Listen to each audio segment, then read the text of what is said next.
steering wheel. Somebody tell him to give it to me. There's something loose between my legs. I don't know. Let go! I'm heavier than a freaking boat. Nothing he's could say could make that any better. Yeah, nobody. No more radio for the rest of the race. I'm going home. Hello and welcome to DRS FC, an F1 podcast by soccer nerds. I am a soccer nerd. I am André Carlisle, and I'm here with two other soccer nerds. One soccer nerd is very distracted right now because we're recording right in the middle of the U.S. men's national team game. Donald, how are you? Do I have your attention, sir? Yes, you do. But I'm a soccer nerd. I think right now when I watch the TV, I'm an F1 nerd that watches soccer. Okay. Now I'm a soccer nerd that watches F1. Don't worry, I can wear both hats.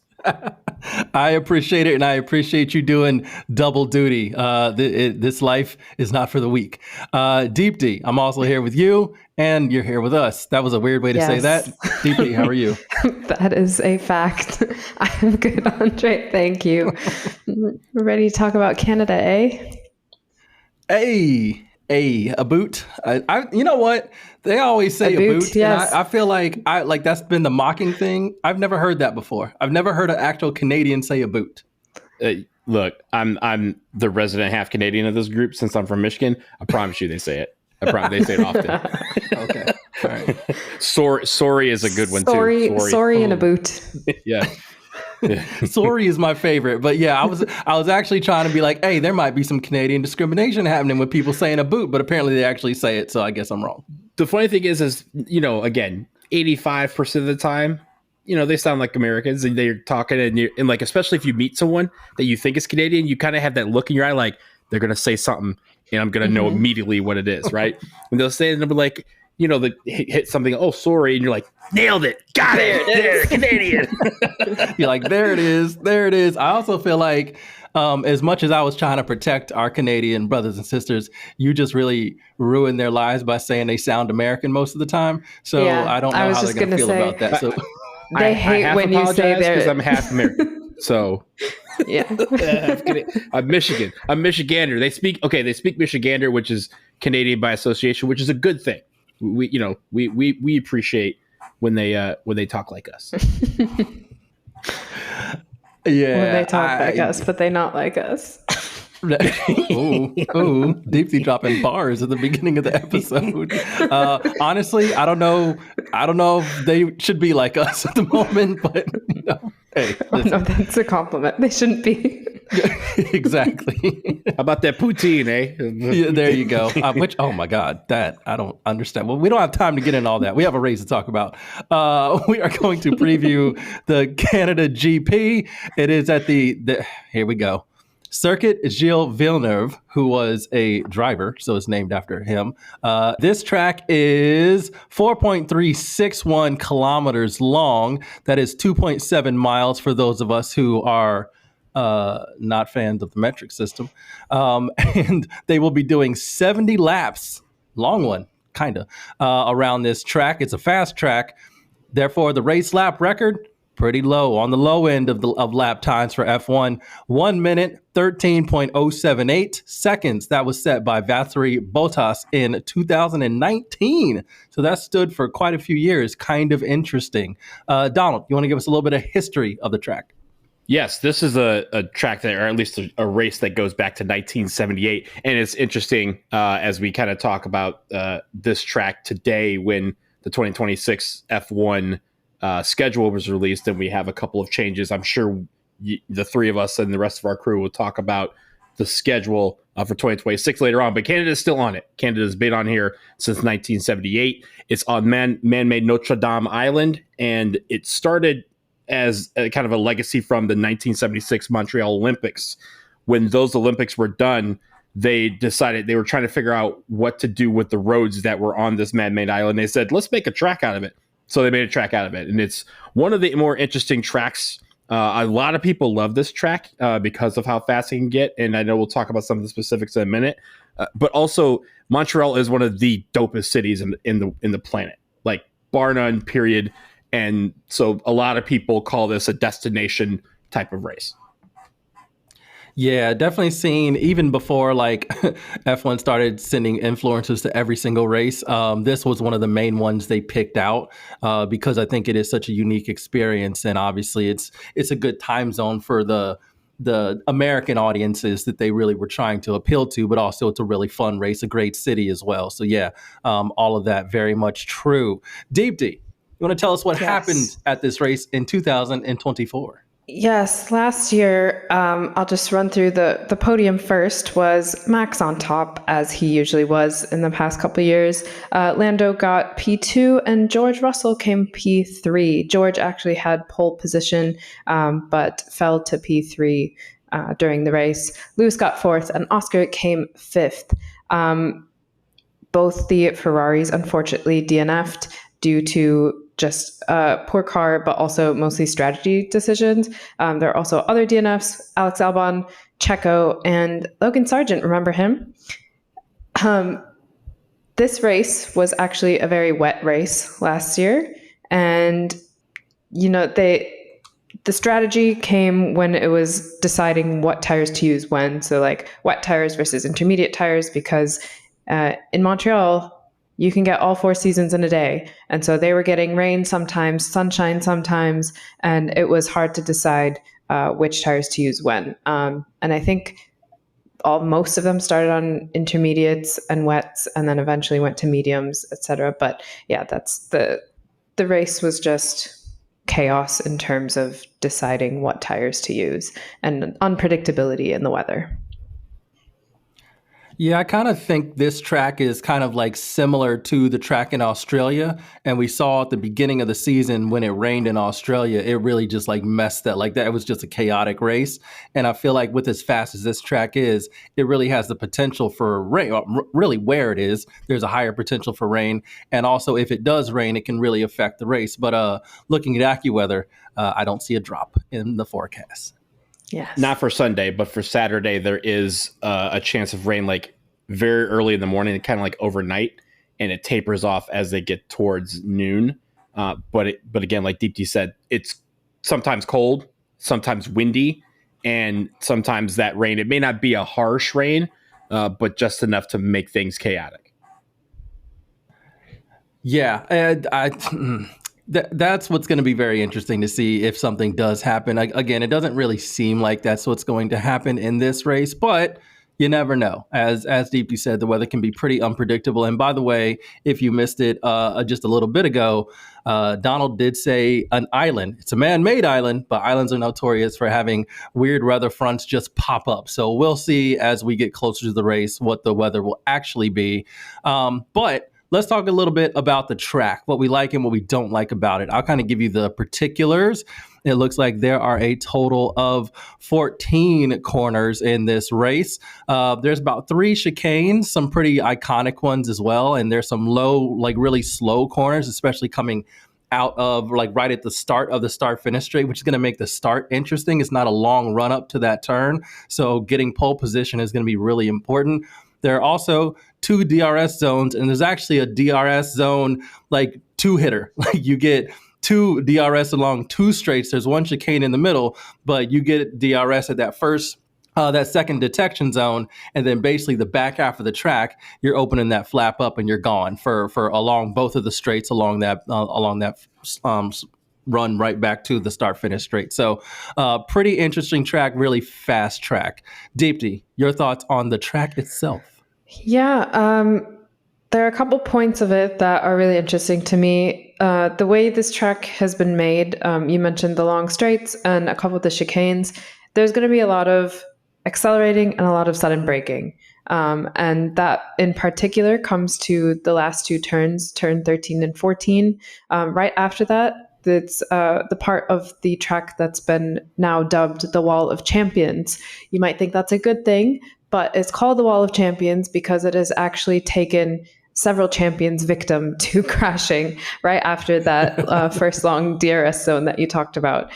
Because they get DRS, they zoom, and then they have to suddenly brake to go through that chicane. And if you mistime that, or if you don't brake properly and get through there, you go into the wall right after turn 14.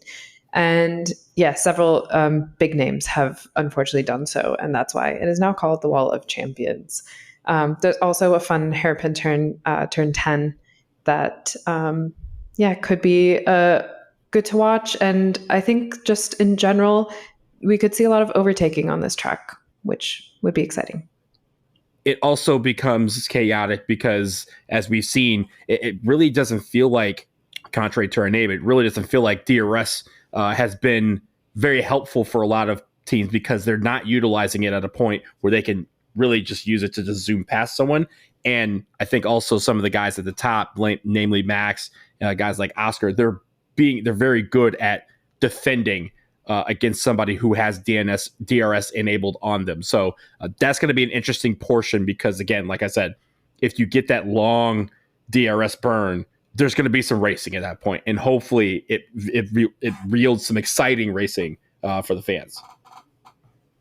Yeah, I think that'll be an interesting thing to watch. And it is kind of one of those tracks where it is a lot of passing on straights. It might be a little harder to do it on some of the corners, even though I think depending on how certain cars handle, the variance between how certain cars handle around maybe like lower speed turns maybe will open up some opportunities as well. We've seen some cars be very good at that and some cars be worse at it. And obviously at a track like Monaco, where you have a lot of low speed turns, there's not enough room to pass. But here, despite it being also a somewhat of a street track still, it feels like more of an actual racetrack, but there's a lot more room to be able to maneuver around. So I am excited to see what can happen there. Donald, is there anything else about the track that stands out to you? I think for me, it's again, you have 3 DRS zones, kind of, one broken up into a couple of things, but I also like the hairpins and the fact that we kind of have a weird one to start. It's not necessarily a hairpin, but one rolling into 2 creates a lot of opportunity for passing. Again, we'll talk probably about McLaren a little bit later, but hey, those guys aren't necessarily the best at turn ones. So especially if there's a Max Verstappen behind them, I think that'll be, when we start this race, there's going to be some passing. There's going to be some opportunities here for people to overtake. Yeah, that's a good thing to mention because it's not like Barcelona where you're kind of starting and you have a long straight so that you got to basically race to the corner or to the first turn in.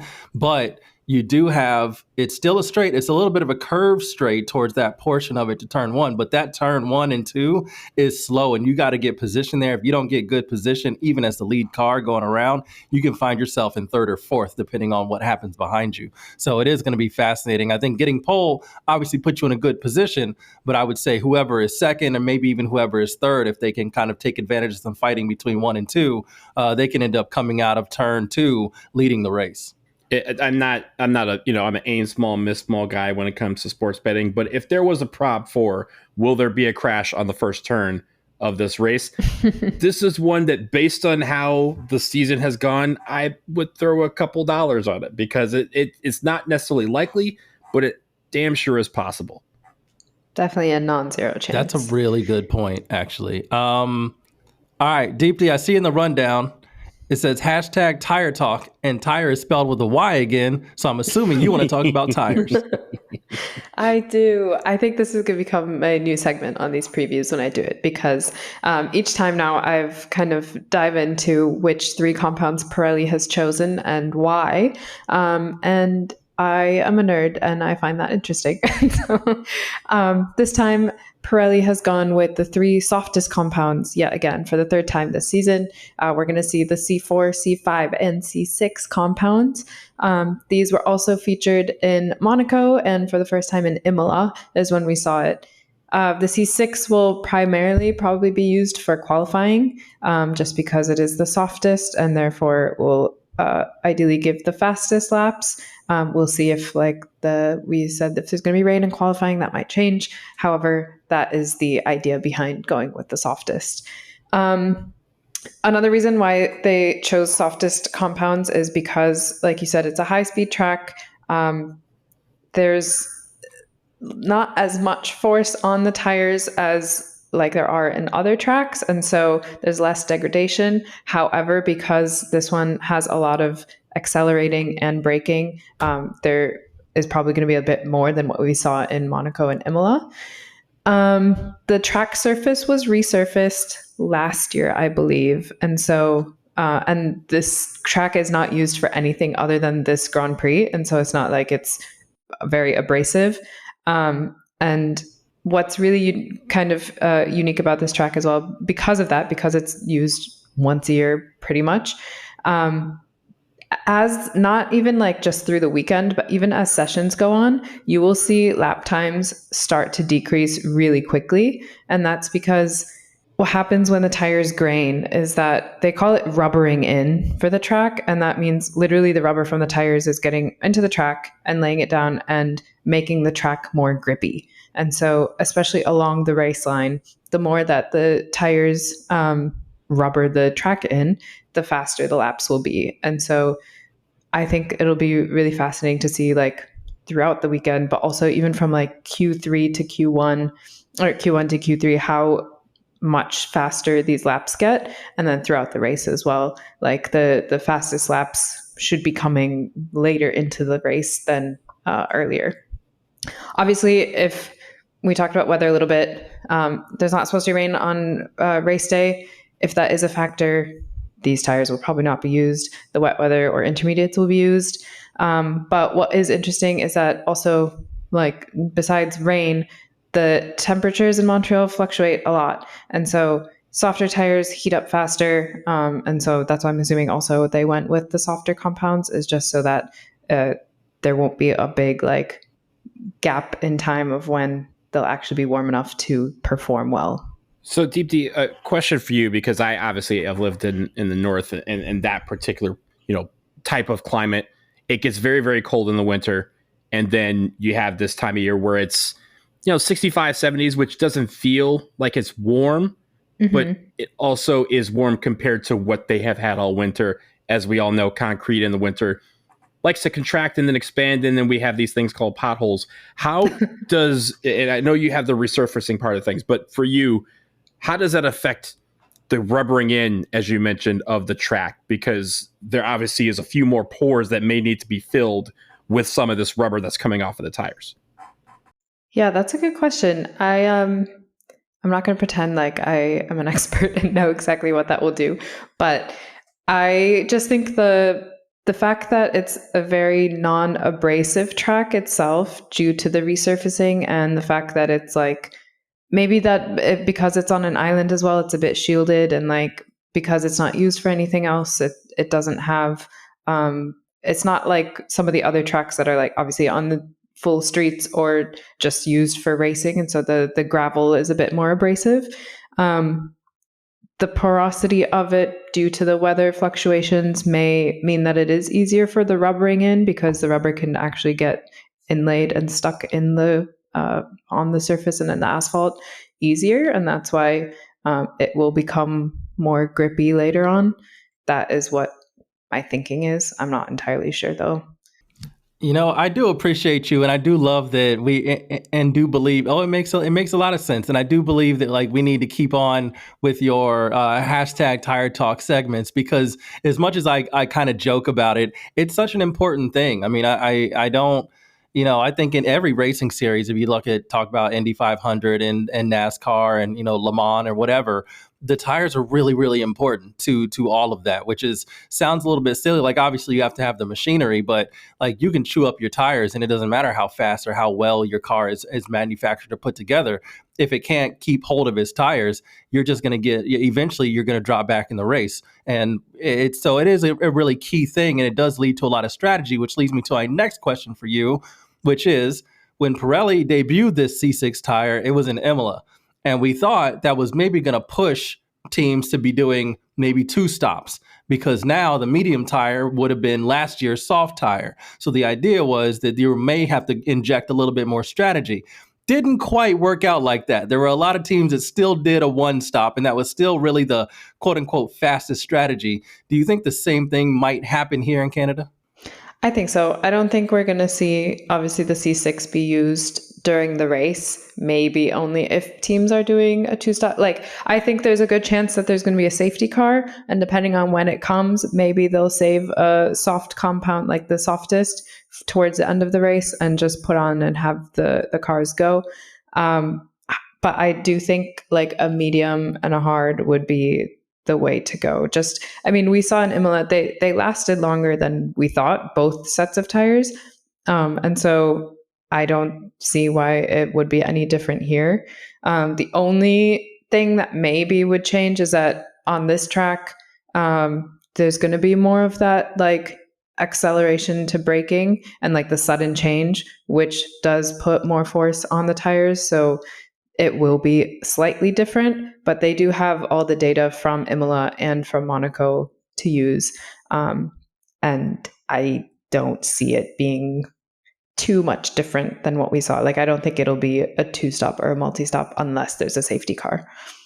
Fair and good point on that one. It will be interesting to see. At some point, I would like to see that softer tire actually lead to more pit stops, more strategy. But yeah, it seems like with this track and the speed, we might be just looking at an Imola repeat, which wasn't a terrible thing. The key difference will be kind of like what we talked about earlier. In Imola, it was really hard to kind of pass on track. It won't quite be the same thing here at Canada. Right. Before we do a quick break and go to things that we want to watch in the race itself, I have to check in with Donald because the Swiss are up 4-0 on U.S. Men's national team. It is 4-0. They've played 37 minutes as I look at the clock right now. Donald, how are you feeling? I feel like shit. This is the life. This is the life. I might have to write about. Actually, I don't even. This might not be a game I should write about. Let's put it that way. They're playing the Swiss, but the defense are the Swiss cheese. The Swiss are opening up a lot of holes, and we look like cuckoos. So take it to break, and André. Sounds good. Before Donald goes off, let's take a quick break and then we'll get into what to watch.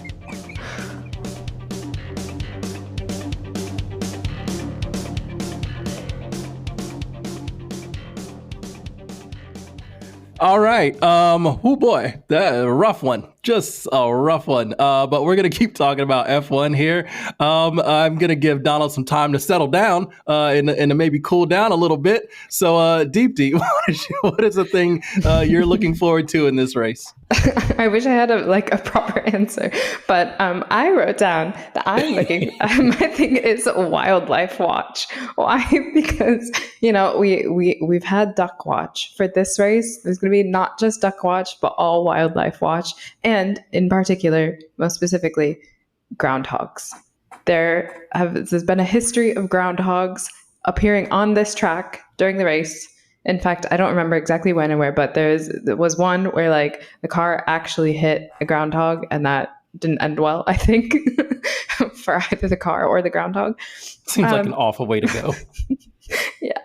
But I think, that'll be fun. Just seeing what creatures may appear. And before you move on, speaking of creatures, I always look at the track outline and see what it reminds me of. This time, we're talking about, this is a fast track. And I actually, before I saw the image that we have on our rundown, I saw it flipped around and immediately what popped out was like a falcon, like a peregrine falcon. I'm like, this is a flying, zooming bird. Oh, and a dive, like mid-dive. Yes. I have to admit, I was very scared. Yeah, I see it. That's much better than your last one. So I'm cool with the peregrine falcons. They're dope. Yeah, I too, Donald. I was tensing up as well. I saw your I was faces. hoping, yeah. I didn't know both of us had our heads like, both of our heads like, where are you going with this? Like, what does it remind you of, Deepti? Please tell us.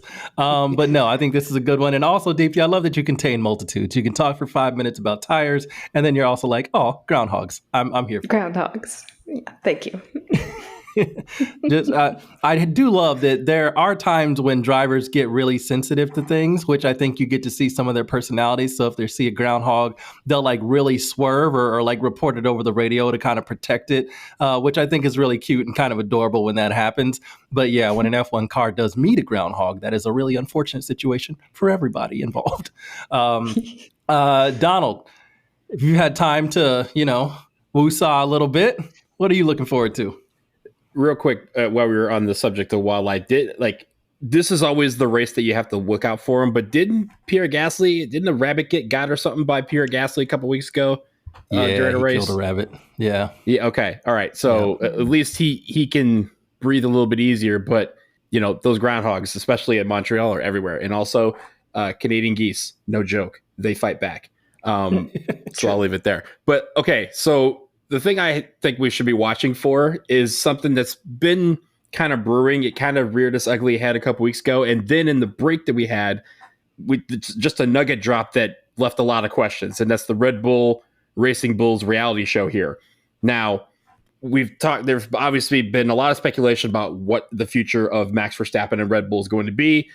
There's also been this revolving door that has been the second seat at Red Bull, and of course, Racing Bulls, as a result, has to kind of have these back and forths as well. We've already had a switch. Of course, a couple of days ago, I think, André, you posted this in our chat, that the FIA has granted a super license extension for Arvind Lindblad for Red Bull to potentially use him as a driver before he turns 18 years of age. What is that? Why would they do that? They're doing that because it sounds like one of these 4 drivers is going to go. And the question is who? Are they waiting? Are they kind of bringing him in as a potential replacement for Max should Max decide to leave after this year? Possibly, but that's not necessarily why they would get this super license extension right now. It also could mean that one of these other 3 drivers in Hadjar, Lawson, or Sonoda might be switching once again. And that can't be good for business. So I'm looking forward to seeing, and they all have raced like that in the past couple of weeks as well. So I'm looking forward to seeing what this reality show brings, this newest chapter. Will there be a crash out? Will there be some Red Bull issues that we've kind of seen this year so far, whether it be in the pits or Max doing what he did a couple of weeks ago, Liam Lawson doing well enough to, or I guess I say well enough in air quotes, to get the Red Bull seat, then 2 races later not having it and then kind of disappearing. So it's been a wild ride for the entire Red Bull operation, both of their teams, and to see what happens with Lindblad's insertion into the drama. I'm wondering what this show holds, and maybe we see some fireworks in Montreal. Yeah, I think that's a really interesting thing that just dropped as well, because the reason why they needed to apply for an exemption is because he's 17 years old. You got to be 18. Mm-hmm. He turns 18 August 8th. It's not that far away. So if they're going to do something getting this exemption, it looks like they're going to have to do it within the next few run of races. Otherwise, they will have just requested it for no good reason when he already turns 18 in a month and a half's time, or a couple months' time, I suppose. So yeah, very, very interesting. Deepti, what's your read on Red Bull, Racing Bulls, all of that nonsense? Man, I don't even know at this point it seems like it's still, let's see how many people we can get into that second car and who's going to last the longest to help Max out the most kind of thing. They still don't care about the actual driver who's driving the second car and how the second car is for them, which you can only cycle through so many drivers before it gets really frustrating, really annoying. And I think I'm at that point now where it's Yuki's fine. They tried to make us believe that Liam Lawson was better than Yuki. We know he's not. Yuki's doing better. I mean, he's not doing great, obviously, but we know the car sucks. And so, just have some sort of consistency. Obviously Checo was there for a long time. But now, I don't know. It seems like they're scrambling to do something because nothing is really going their way this season. But the way Racing Bulls is, I think, has gone better than some people expected. Even despite the driver swap, at least Hadjar is doing great. And so, yeah, I can't really tell you what what they're thinking. And I don't know where it would go, even with Lindblad coming into the picture. It's just another, what new bombshell is going to enter the villa kind of thing. And just see how many characters they can pull in. So yeah, reality show is a great way to put it, because who knows what's going to happen next. I think the other thing is with Red Bull's second seat, right? Even if they think Yuki is not the one, who is? It can't be a rookie. That again, a rookie who is, as you mentioned, André, 2 months shy of 18. That is supposed to be this answer that's going to magically give them points. And speaking of Hadjar has 21 points. That's good for ninth. The guy who like completely had a meltdown on right before the first turn of the formation lap of his very first race this year is in the top 10. And so that is, but the thing is, they're not talking about him being that second guy. They're talking about this rookie coming in. So I think, again, that adds to the drama that is Red Bull. And honestly, I'm so glad they're not talking about this. This is why when we talked about Red Bull all of a sudden dropping Liam and we did the episode about like what is Red Bull doing and what next, I wanted Yuki to not answer that phone. Be like, nah, I'm cool. I'm going to be in this Racing Bulls and I'm going to perform and then we'll see what opens up. We got a new team coming on the grid. I'll be ready. I'll be available to sign up with anybody in 2026.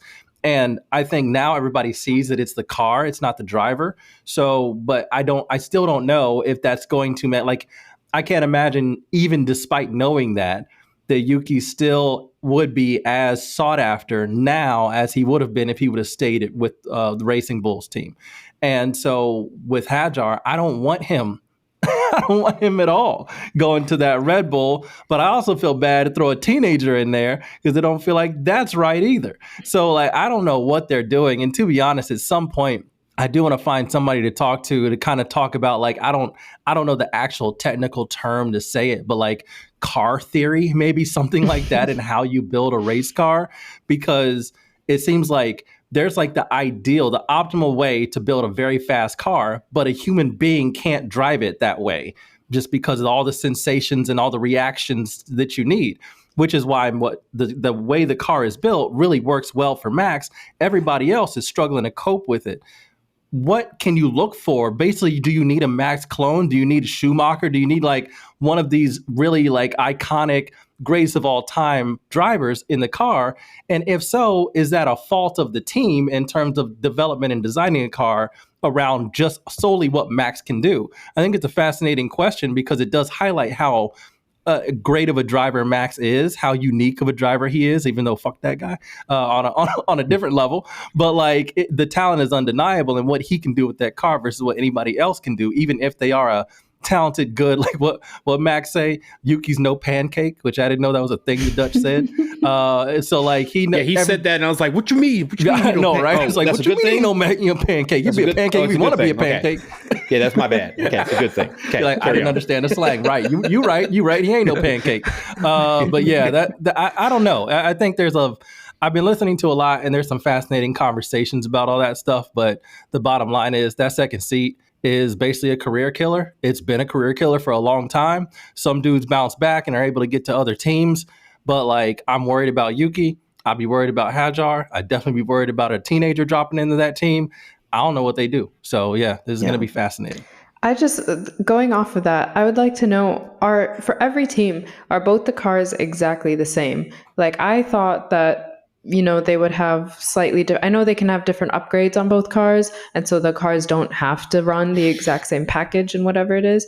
But otherwise, like, why are they focusing so much on having both cars fit Max's style when they know there's one Max, right? And so I don't know what the rules are in terms of how much the cars can differ from each other, but surely there is some sort of balance and like line where they can make it still that like it's close enough to Max's car, but it's still drivable for the second driver like that. I feel like that would be good on both sides, but it seems like that's not happening.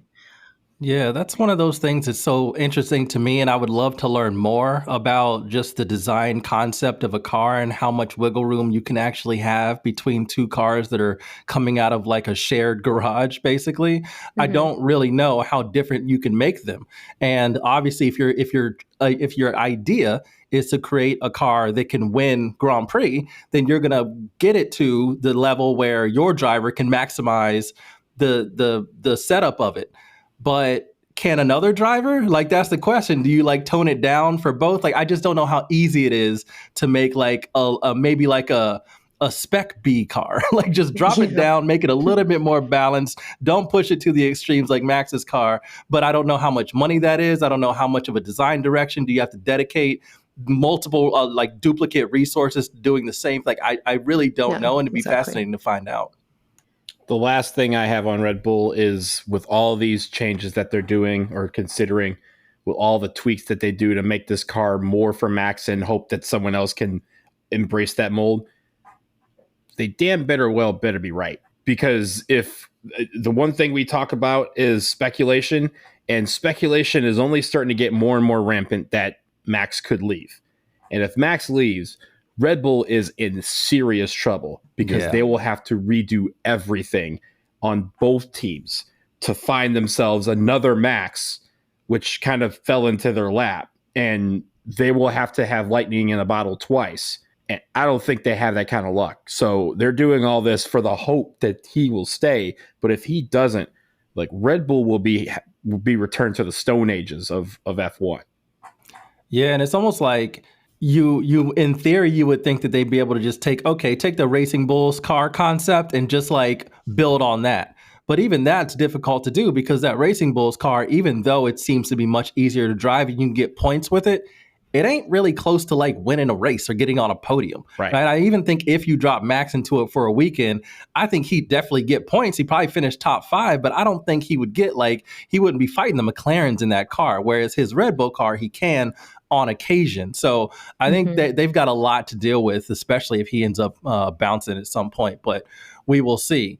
My other thing to watch, what I was going to throw out there is also Red Bull related, but we talked a lot about Red Bull. So I'm just going to ask, and I'll go on my Red Bull rant on another episode because I'm really mad at them. And I'm actually more mad at like media and the way media just accepts everything they hear from Red Bull. Like that whole flexi wing thing was completely in the FIA too. Everybody got done by Christian Horner and Red Bull. They were pointing at that. Oh, that's illegal. We got to stop that. They developed new tests and everything for it. It ain't changed a damn thing. Like Lewis Hamilton said, it was a waste of money. Should have just given it to charity. I was like, save the whales, Lewis. I feel you. So at some point I'll go on that rant. But what I want to talk about instead to kind of shift to other teams, and this will encompass several teams, and we haven't seen it affect the top team, McLaren, yet. But a lot of teams use Mercedes engines. Mercedes engines have been trash this season. We've seen Kimi's car have an issue, George's car have an issue. Was it in Bahrain where George was? They were like, hold the steering wheel this way, press these buttons. Yeah. Oh, by the way, make sure your seat doesn't come off. Like, we'll tell you when to press DRS, and then he pressed it, and it wasn't for DRS. Something else happened. Yeah, the radio. It was like on. the intercom the radio, or something. Yeah. Like he spoke. Yeah, he was radio. Like he pushed the DRS button. They're like, "Yeah, did you need something?" And George is like, "I need to go fast. That's what they tell me how to go fast." And he had the whole gearbox. The dash was off. The Mercedes problems are so fascinating, especially considering that again, the parent company is the one having the biggest issues and not everybody else. So like, well, I Mercedes, I'm like, hold on a second, because I did want to also mention in the last race, Fernando Alonso was looking to get his first points and then his engine cut out too. So it did affect other teams. And that's what I'm just like, what is going on with this Mercedes power unit? If I'm Mercedes, to borrow a soccer phrase, I'm recalling the engines I have on loan to a McLaren. Like, no, that's Mercedes, right? This is Mercedes on. Yep, we'll take those back. Thank you. You can have these other ones. Thank you. We'd like to loan these guys out for more playing time. So go ahead. I honestly do wonder how that works. Like, does Mercedes have like a top-notch engine, and then there's like a little, like maybe just a step below? Maybe it's just a little bit, and they're like, okay, McLaren, those are the ones you get. Because quite honestly, it shows you the importance of like aero package and the overall setup of the cars, that McLaren can be so much better with the same engine that so many other, and honestly, look at Aston Martin and their performances, and there's a big gap between where the Aston Martins can routinely finish and where McLaren does, and even where Mercedes does. So it shows you this isn't at all an engine dominant like setup or set of rules for these cars.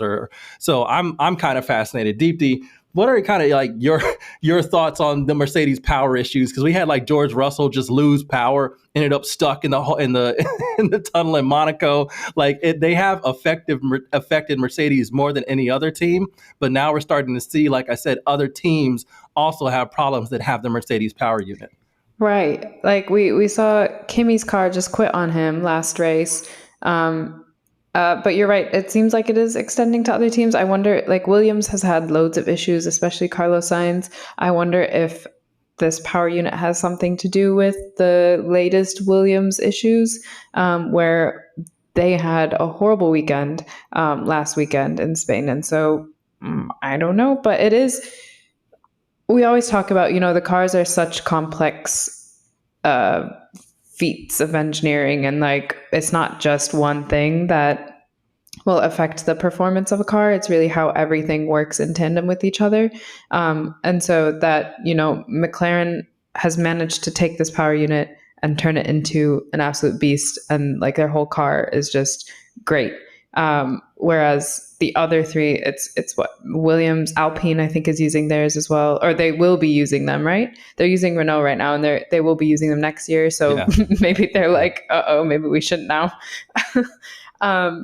There's nowhere to go but up for them, unfortunately. Fair enough. They are currently in last place. Sorry, Ebony. So yeah, it's just I don't know. It is kind of bizarre how for some teams it doesn't seem to affect them yet. We'll see what, if anything, happens to McLaren. Maybe there's just a delay depending on which piece they actually got.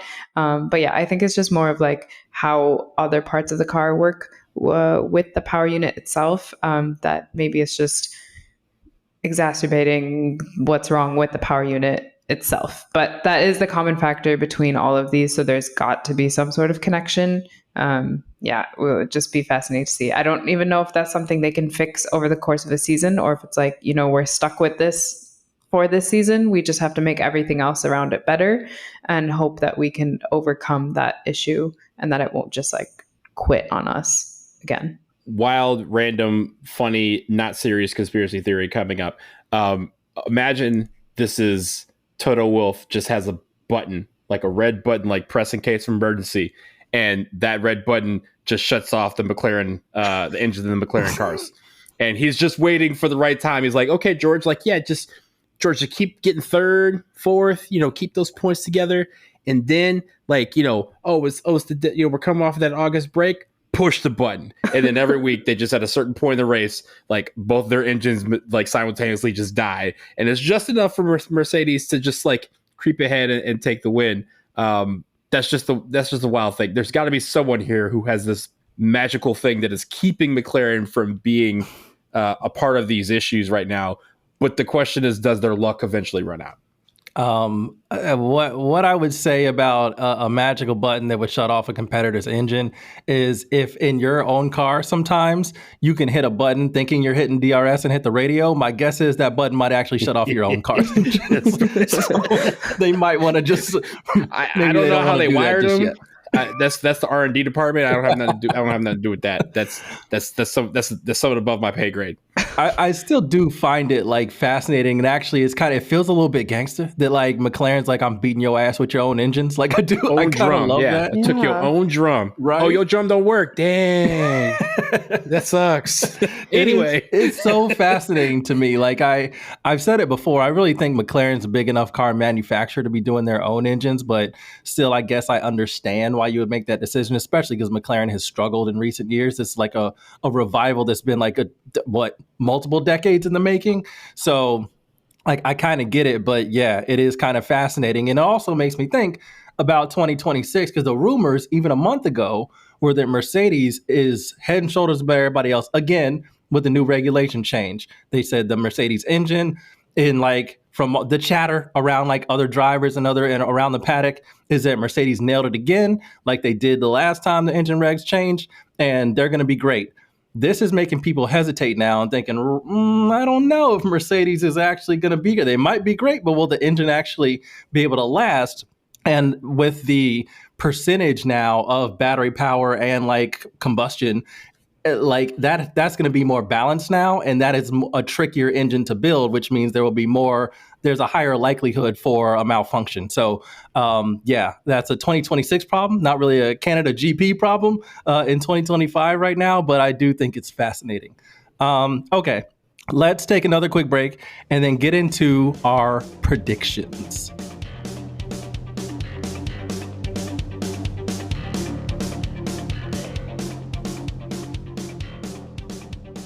Here we go. Quite honestly, I'm a little bit shook. Every time we've been doing predictions and like the accountability hours and our race reviews, they hurt me a little bit. I don't claim to know everything. In fact, I know nothing, but I still don't like to look like an absolute fool on a podcast that only a handful of people listen to, but still, I appreciate, I don't know if I appreciate it fully. Anyway, we're going to keep doing it because it actually is kind of funny when I get to make fun of other people. That's the key to life. So, podium predictions. Donald, who you got? So I have Oscar winning this race. That seems like an easy pick. I have Charles in second, and I have Lando bringing up the rear of the podium in third. Ooh, and I'll just go ahead and spoil it. All three of us have Oscar winning. Deepti. Yes, who's your Sorry, second Oscar. third? It means you're losing. Sorry. Yeah, I know. I'm like, oh, we just jinxed him. Yes, I have Oscar winning. I've got Lando coming P2, and I have George Russell P3. I think we've talked about before how Mercedes doesn't do well in very hot conditions, but due to the region of this track, and what we talked about the weather a lot, is that it's going to be much cooler than what they've had so far, and so it might be favorable conditions for this Mercedes. Yeah, that really informed my podium prediction as well. I do have Oscar winning. Again, I just think he feels like he can, if I have to bet on a McLaren driver to get the weekend right now over the course of what we've seen this year already, it seems like Oscar's the better bet. So I'm going with him. I've got Max second and I have George third. Max does like this track. He's pretty good at it. If that Red Bull, which usually has issues in different types of corners than what is prevalent, and I think it also has that massive DRS advantage as well. That Red Bull DRS advantage is outrageous. So I think he's going to be a problem. And then, like Deepti just said, Mercedes had issues with hot weather. Not expected to be hot here in Montreal. I think the Mercedes will actually look good. If they can keep their engine running, I think they'll have a good opportunity to do some things. All right, let's predict the most points and least points from a constructor standpoint. The caveat again is that you cannot choose the team that has the most points. So that is not McLaren off the table. And we have, thanks to Nico Hulkenberg, we have a new lowest points on the table that you cannot select. And Ebony, I wish she was here for this. It is Alpine. Damn, that's gotta hurt. Deepti, most points, least points. I have Ferrari for most points. I was kind of going based off of how they performed at Monaco and Imola, the last two races where we had these tire compounds, and just based on, I guess, they've had kind of a positive trend. I know last year Ferrari screwed up the strategy for them. So as long as they don't go all full Ferrari, and just let the drivers do their things, I think they'll have a good weekend.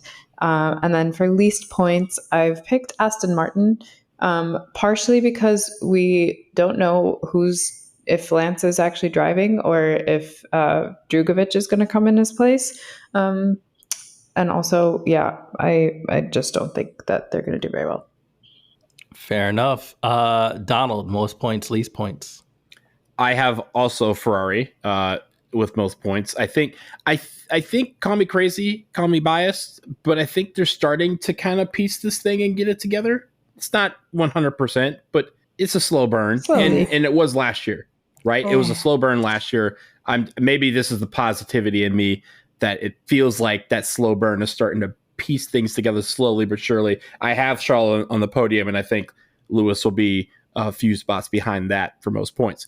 Least points, I have Racing Bulls. This has become an easy pick for me, except for the fact that Hadjar is the question mark. Will he get points? And so far, he's kind of I've been lucky that it's been the week that he doesn't get points whenever I pick him. So I think Liam Lawson is going to hold him down quite a bit, though. Fair enough. And yeah, I wish I had faith in Ferrari, but the last time we heard Lewis talk about his car, it didn't sound good. I'm kind of holding out for their suspension upgrade, which is supposed to come at some point this summer. I heard it was Silverstone maybe, so it might be a while.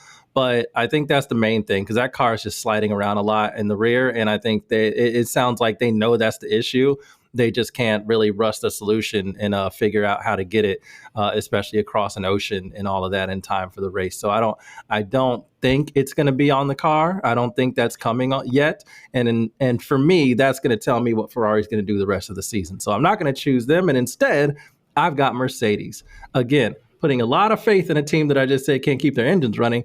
But I think it's the same kind of deal as what Deepti had said as well with the tires and the heat. If it's not hot, we know that car is really fast. They can control its tires on a similar level or a level more closely aligned with the Red Bull and mostly aligned with McLaren. Then it's just a matter of actual like top pace, and they're not bad there. Definitely a podium worthy car. So I do think that both Kimi and George are going to be able to pick up some pretty decent points. Least points, I'm predicting Haas. I think similarly with like Ferrari and knowing the faults of that car, and this is again just from, I don't know anything. This is just from me reading and listening to people who I think are smart and plugged into these things. But the Haas car has an issue with high-speed corners. That was why they were so bad in Australia. And like I said at the top, this is a track that is similar in layout and kind of just structure to Australia. So I don't think they're going to do great here either. All right, let's do our predictions for Zoomy and Gloomy Boy. Again, if you haven't been with us, we predict who's going to have a great weekend. That doesn't necessarily mean who's going to win the race. It just means who's going to put together a nice weekend, maybe pick up some great points or overperform the car, which is another thing we can talk about at some point, whether you can actually do that. And then, of course, we talk about the Gloomy Boy, who's going to have a bad weekend. Deepti, your prediction for Zoomy and Gloomy. My Zoomy boy is Sir Lewis Hamilton. Like I just said about Ferrari, I think I agree with Donald. I think they're kind of piecing things together slowly on the up and up. And so I am going to pick Lewis. And then Gloomy boy, I've got Alex Albon. I was hoping Williams would turn it around. It seems like, Alex was doing great and now he's just getting worse, whereas Carlos is not really improving. And so Williams as a whole is kind of going downhill a bit. So I'm going to pick that. And unfortunately, I feel like Donald and I have just jinxed it again. Last time we picked Williams to have the most points and they had the worst weekend possible. So watch this time Williams have a fantastic weekend and Ferrari just be down in the dumps. Brutal. Hopefully not. But if it happens, I will absolutely be blaming both of you. Donald, Zoomy, and Gloomy. Before I get to my Zoomy and Gloomy, I just have one comment for the race fans out there. If Max Verstappen runs into several people, gets a bunch of time things, and gets named driver of the day one more time, we're gonna have to have a discussion. Let's not have that discussion. Okay. That's as calm as I'm gonna say. Don't do that. So my Zoomy boy is going to be Charles Leclerc. As I mentioned, I think he's going to finish. I think he finishes second in this race, which is a pretty good showing and helps Ferrari alongside Deepti's pick, Lewis, to most points. And then Gloomy, because I picked Racing Bulls, I think the reason for that is going to be one Liam Lawson. No explanation needed on that. None whatsoever. Also, I do find it fascinating that we talk so much about Red Bull, and we didn't even mention that if Max gets one more penalty point, he'll be banned from a race. They'll figure out a way to rescind it, or like, oh, we forgot these ones from last year. They'll find some really like Appendix B something, whatever, being like, actually, Appendix G, like in softball. Right. Yeah. I'm so sick of Appendix G. I was so mad about that. Right. But that's what it feels like. I think when I said see if Max gets a race ban, it's almost like if he does something silly, it's going to be to see all the extreme yoga that the FIA does to not give him a penalty point. Instead, they'll probably be like, and therefore, contrary to negative 3 points, he's good. Like, we're just going to erase him, clean slate or whatever. Like, I don't expect, even if he does something really stupid again, that they're actually going to ban him for a race. So, but we will see. All right, let me give mine.